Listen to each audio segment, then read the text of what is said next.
The United States on Tuesday accused Russia of violating a major nuclear arms control agreement by not allowing on site inspections and refusing to meet to discuss such concerns. Russia is not complying with its obligation under the New START Treaty to facilitate inspection activities on its territory, a State Department spokesperson told The Hill. Russia's refusal to facilitate inspection activities prevents the United States from exercising important rights under the treaty and threatens the viability of U.S.-Russian nuclear arms control. The spokesperson added that Russia has also failed to comply with the treaty's obligation to convene a session of the bilateral consultative commission in accordance with the treaty mandated timeline. The announcement of violations, first reported by the Wall Street Journal, is likely to ramp up tensions between Washington and Moscow after they were already strained due to the Kremlin's war in Ukraine. Russian President Vladimir Putin has on numerous occasions threatened nuclear action since starting the conflict nearly a year ago, alarming the United States and its allies. New START, established under the Obama administration in 2011, dictates the number of nuclear warheads both the United States and Russia can deploy at any time. Russian lawmakers in January 2021 passed a 5-year extension of the treaty with the U.S. just ahead of the Nuclear Arms Control Pact's expiration, though there are concerns the Kremlin will refuse to negotiate a follow-up agreement to take effect after New START expires in 2026. The last major nuclear arms pact in the post-Cold War era, the treaty also permits the two countries to conduct inspections of each other's weapon sites. Such inspections have been postponed since 2020 due to the COVID-19 pandemic, though the United States accused Russia of deploying a bilateral consultative commission on the treaty. That meeting was set for November in Egypt, but was called off at the last moment. The State Department's findings revealed in a report sent to Congress earlier Tuesday is the first time Washington has accused Moscow of violating the agreement. Russia has a clear path for return to compliance. All Russia needs to do is allow inspection activities on its territory, just as it did for years under the New START Treaty, and meet in a session of the Bilateral Consultative Commission. There is nothing preventing Russian inspectors from traveling to the United States and conducting inspections, according to the State Department spokesperson. Following the report to Congress, Republican lawmakers condemned the Russian violations and warned that the infringement had serious implications for global security. They also urged the administration to ready the U.S. military should it need to respond. Russia must be held accountable for its actions if the New START Treaty or any future agreement is to have any meaning at all. If these agreements cannot be enforced, then they do nothing to enhance U.S. security and serve only to undermine, according to a joint statement from Senators Roger Wicker, Republican of Mississippi, and Deb Fishker, Republican of Nebraska, House Armed Service Committee Chairman Mike Rogers, Republican of Alabama, and Representative Doug Lamborn, Republican of Colorado. We urge President Biden to direct the Department of Defense to prepare for a future where Russia may deploy large numbers of warheads well in excess of New START treaty limits, they added.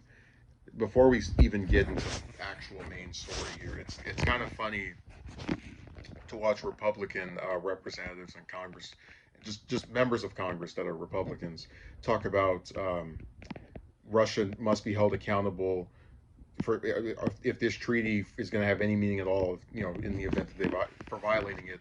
But my thing is, you look at the Iran nuclear deal, a treaty that Iran followed to a T, and the reward they received for following this treaty was for the U.S. to jump out of it 3 years later after the Republicans took the White House. So I, that's just hypocrisy on our part, just as a collective. I'm not really surprised that they would start violating a treaty with the U.S. as the U.S. has been antagonistic to their effort to take over Ukraine. But what I will say is that when they passed this extension back in February of 2021, or around the start of 2021, you can reasonably infer that it wasn't a thought by either the U.S. and most certainly Russia to even think that a year later they're going to get involved in this war with Ukraine that's going to go on for almost a year, and the U.S. is going to be against them. And the country that they just agreed to have 5 more years of this armistice with is going to be antagonistic to them. But what I have to give the U.S. credit for is, as far as I know, and this is something they said in the article, we're not stopping them from coming over here and checking our nuclear weapons. So it seems as if the only side that's really doing something wrong here is Russia. But at the same time, do we really have a right to tell them you should be complying with this treaty that we signed before this war started, that we're against you on, and be surprised that they're not complying with a treaty that was signed before we became antagonistic to them? It's kind of like if, just for an example, I have a neighbor and I say, every week one of us is going to take both cans out. So I'm going to take my trash cans out and your trash cans out this week. You're going to take them out next week, and then I'll do it the week after that. And then after several years, because we've been in that tree since 2011, right? So like 10 years of this just going on, whatever. One day the neighbor decides to kick over the trash can of somebody else. Now this has nothing to do with me because the U.S. is not Ukraine. This is not involving us. But I say, hey, you know what? I don't like that you kicked over the other person's trash can. I don't like that you are messing with the other person. So I'm against you. I'm condemning you. I'm going to support this other person over you. And then when I expect next week for this person to take out both my trash and theirs, move both of our cans to the front as we had agreed to over 10 years ago. They're suddenly not doing it. But you can infer that if I hadn't have jumped into this thing that had nothing to do with me, they probably would still be complying with the agreement that we had. So I don't know.